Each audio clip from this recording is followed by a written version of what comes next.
Hello வணக்கம். இது உங்கள் சிவி ஸோன் சொல்லணும். எப்படி இருக்கீங்க? இப்போ பார்த்தீங்கன்னா ஒரு பயங்கரமான ஒரு பிள்ளையை வெடிக்க போகுது. விக்ரம் வந்துட்டு கணிக்கிட்டு ஒரு ரகசியத்தை போட்டு உடைக்கிறாரு. திவ்யா பற்றின விஷயங்கள். ஸோ அதை பார்க்கலாம். அதுக்கு முன்னாடி பார்க்குற எல்லாரும் நம்மளோட சேனலை சப்ஸ்கிரைப் பண்ணிட்டு பாருங்கள். லைக் பண்ணுங்கள், கமெண்ட் பண்ணுங்கள், ஷேர் பண்ணுங்கள். ஏன்னா நீங்கள் பண்ணுற அந்த சப்ஸ்கிரைப் தான் நம்மளுக்கு ஒரு உத்வேகமாக இருக்கும், லைக்கும். சரி, இப்போ என்ன சம்பவம்னா, திவ்யா வந்து இப்போ அன்பு கேங்கில் தான் ஃபுல்லாக இருக்காங்க. ஃபுல் டைம் அவங்க அங்கே தான் இருக்காங்க. அங்கே இருக்கிற ஒரு காரணத்தினால, ரொம்ப தெம்பாக இருக்கிற காரணத்தினால சாண்ட்ராவெலாம் மதிக்கிறதே கிடையாது. விஜய் பார்வதி மதிக்கிறதே கிடையாது. நைட் ஆனாவே ஜாலி தான். விஜய் பார்வதியை போட்டு பயங்கரமாக கலாய்க்க வேண்டியது அவங்களோட வேலையாகவே இருக்குது. இதில் வேறு ஒரு சில பேர் சப்போர்ட் வேறு. சரி, இதே திவ்யா வந்து விஜய் பார்வதி எல்லா இடத்துலையும் கிண்டல் பண்ணுறாங்க. கொஞ்சம் நோட் பண்ணி பாருங்கள். பேசக்கூட மாட்டாங்க. ஆனால் அதே விஜய் பார்வதியை திவ்யா எப்பயுமே கலாய்க்கிற விஷயங்கள் போயிட்டுருக்கு. திவ்யாவை இது வரைக்கும் குட்டி பிசாசு, குட்டி சாத்தான், உன்னை வந்து டப்பாக்குள்ளே போட்டு முக்கிறேன், ஏதாவது சொல்லியிருப்பாங்க, உனக்கு பக்கவாதம் வந்துடும், ஏதாவது சொல்லியிருப்பாங்க. ஆனால் இவங்க சொல்லியிருக்காங்க. ஸோ இதுலேருந்தே நம்ம அந்த கேரக்டருக்கு பார்த்திங்களா, அடுத்தவங்களை பற்றி பேசுகிறது அது வந்துட்டு பச்சை தெரியுது. இதில் என்னென்னா, அந்த டீமில் இருந்து நல்லா பேசிகிட்டே இருந்தாங்க. இப்போ அந்த டீமில் இருக்கிற விக்ரமுக்கு வந்து சரியான, அதை விக்ரமும் கம்பெனியும் சேர்ந்து திவ்யாவுக்கு ஒரு ஆப் வைக்க போகிறாங்க. ஏன்னா சாண்ட்ரா வந்து காலையில் பேசின விஷயங்கள் நீங்கள் ப்ரொமோவில் பார்த்துருப்பீங்க.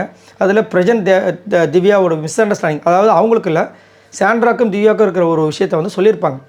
அந்த டைமை வந்து இந்த விஷயத்தை சொல்லியிருப்பாங்க போல இருக்குது. அதாவது தலைவலி மேட்ரு. அதாவது அந்த இதுக்கு ஜெயிலுக்கு போகாமல் இருக்கும்போது எனக்கு தலைவலிக்குது அப்படின்னு சொல்லிட்டு சண்டை போட்டிருப்பாங்க. டீ வேணும்னு சொல்லியிருப்பாங்க. டீலாம் கொடுக்க முடியாது, எஃப்ஜிஎஸ் கத்திருப்பார். அதுக்கப்புறம் தலைவலி டேப்லெட் கொடுத்துருப்பாங்க. அவங்க டேப்லெட்டே போட்டிருக்க மாட்டாங்க இல்லையா. அதுக்கப்புறம் ஐஸ்கிரீம் சாப்பிட்ருப்பாங்க.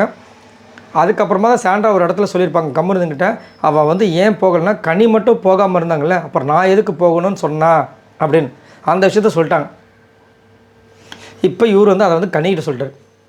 போச்சா, கனி சும்மாவே வந்து பொங்குவாங்க.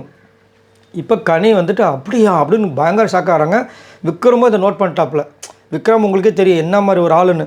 அதே மாதிரி அவர் ஒரு கண்ணை வச்சுட்டே இருப்பார். இந்த கேமுக்குள்ளே புதுசாக ஒருத்தங்க என்ட்ரி கொடுக்குறாங்கன்னா அவர் வெரிஃபிகேஷன் பண்ணிட்டே இருப்பார்.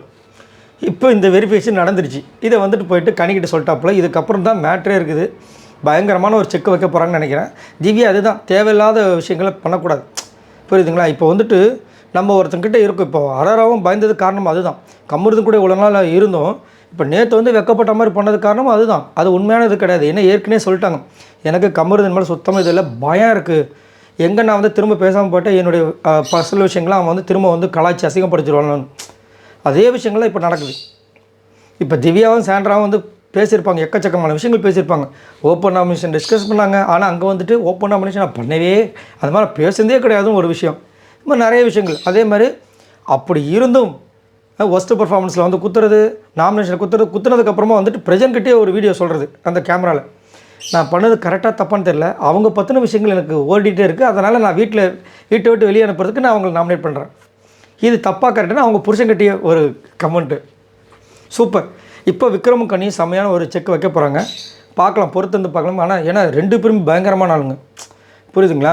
அதுவும் விக்ரமெல்லாம் பயங்கரமாக யோசிக்கிற ஒரு ஆள். அதனால தான் விஜய் பார்வதி பாருங்கள், இது வரைக்கும் பாருங்கள், விஜய் பார்வதிக்கு அவருக்கு கிளாஷே வரல ஒரு 3-4 வாரமாக. ஏன்னா அவருக்கு புரிஞ்சிருச்சு அந்த பல்ஸ். வெளியில் வந்து மக்கள் வந்து சப்போர்ட் கொடுக்குறாங்க, நம்ம இந்த பொண்ணுக்கிட்ட வச்சுக்கக்கூடாது அப்படின்னு எப்படி நியூஸ் கடந்திருப்பார்.